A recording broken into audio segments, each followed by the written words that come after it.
언덕길에서 또 미끄러졌다. 아니 김묘성 기자님 아직 물론 날씨가 아침 저녁으로는 쌀쌀합니다만 빙판길이 되려면 아직 멀었잖아요. 네, 그러게나 말입니다. 빙판길도 아니었고요. 그냥 내리막길이었습니다. 어허. 내리막길에 세워진 차량이 미끄러진 겁니다. 어머나? 근데 이 차량이 작은 차도 아니고요. 무려 5톤급이나 되는 대형 차량이었습니다.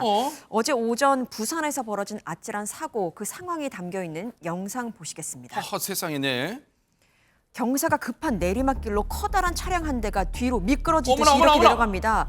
손쓸 새도 없이 멀어지면서 속도가 걷잡을 수 없이 빨라진 어머. 이 차량, 순식간에 안전 펜스를 넘어서 인도까지 덮치고 말았는데요. 세상에. 인근 상가까지 들이받고 나서야 겨우 멈춰섭니다. 어머. 하마터면 언덕으로 올라오던 버스와도 부딪힐 뻔했는데요.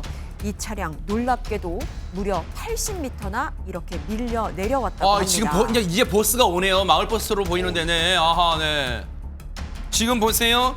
저 크고 무거운 차가 순식간에 정말 멈출 기세도 없었어요. 정말 순식간에 내려가는데 손정면서 정말로 인도를 넘어 상가까지 덮어요. 근데 만약에 진짜 행인들이 있었다면 큰일 날 뻔했어요, 진짜. 그렇습니다. 어제 오전경에 있었던 사건인데 문제는 저 지역이 초등학교 인근이라는 겁니다. 어머나. 지금 정화조 작업을 위해서 5톤 차량이 지금 경사로에 주차되어 있었다고 어머나 하는데요. 세상에. 주차 당시에는 안에 차량에 사람은 없었다고 합니다. 그러니까 운전자, 작업하기 위한 인부 2명이 타고 있다가 내린 상황에서 사람은 없는데 차가 저렇게 미끄러져서 허허. 내려갔다는 것인데 이 점포를 비롯해서 공중전화 부스, 전봇대가 이제 부서지는 피해가 발생을 했고요. 그런데 정말 천만다행히 다친 사람이 한 명도 없었습니다. 천만다행이네요. 이게 정말 천만다행이라고 말씀드리는 게요. 지금 네. 초등학교 인근이라고 했고 네. 저기가 내리막에서 지금 막혀서 멈춰선 공간이 초등학교 후문 바로 앞이었다고 합니다. 후문 앞이었다고요? 그렇습니다. 어머. 특히 이 길은 학생들이 만약에 등교하는 시간대였다면 등교하는 초등학생이 없을 수밖에 없는 공간이었다라고 하는데요. 세상에. 다행히 등교 시간 몇 시간 전에 이 사고가 발생했기 때문에 통행하는 학생들 또 인도에 있었던 사람들이 없었던 상황이라고 하고요. 만약에 조금만 늦게 사고가 발생했다거나 또는 사람이 있었다고 한다면 대형 인명사고가 발생할 수 있었습니다. 그나마 초등학교 인근, 초등학교라서 7시 정도에 저 사고가 일어났는데요.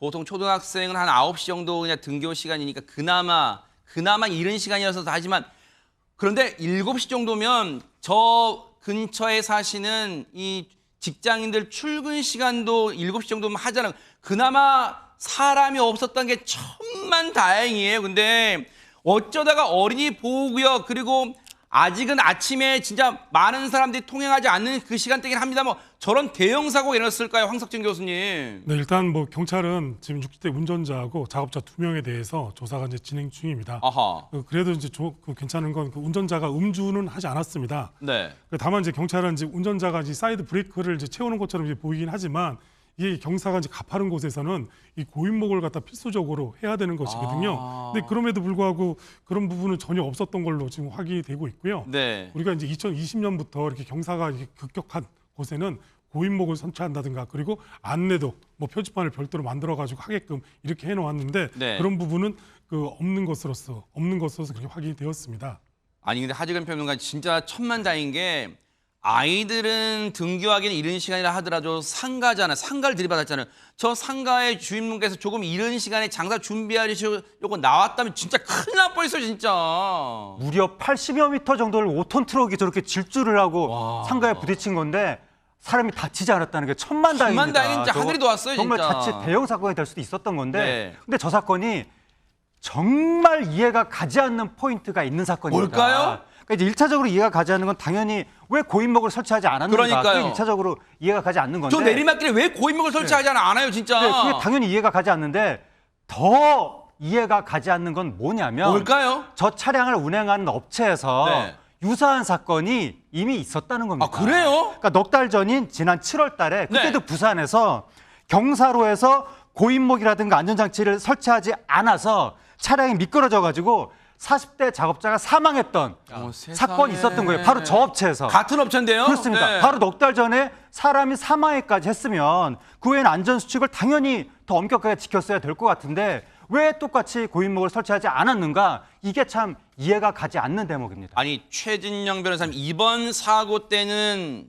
천만다행 하늘이 도와서 인명피해는 없었다지만 같은 업체예요? 지금 이 업체에 대해서 뭔가 철퇴를 좀 가야 되는 거 아니에요, 진짜? 그렇습니다. 지금 구청에서 위탁을 받은 업체이기 때문에 이런 것을 행정법적으로 공무수탁 사인이라고 합니다. 그렇다고 하면은 이 업체 자체뿐만 아니고 사실은 구청도 조금 더 관리를 해야 될 의무가 있습니다. 그러네요. 그러다 보니까 지난번 그 사고가 있은 이후에 구청 관계자는 이번 그 뉴스파이터 제작진이 확인해 본 결과 네. 구청 관계자가 지난 사고 이후에 수시로 안전교육을 하라. 그리고 또 고인목 설치하다라는 그 공문도 보냈고 네. 실제로 전화로 해서 구두로 안내도 했다고 합니다.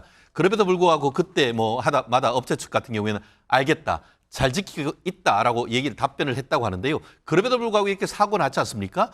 근데 저는 이걸 보면서 업체 자체도 무신경했던 것에 대해서 명확한 책임을 지고 공무수탁 계약을 해제해야 되는 것이 아닌가라는 얘기를 할 수밖에 없고 더불어서 구청 같은 경우에도 이렇게 공문만 내보내는 것이 맞았냐?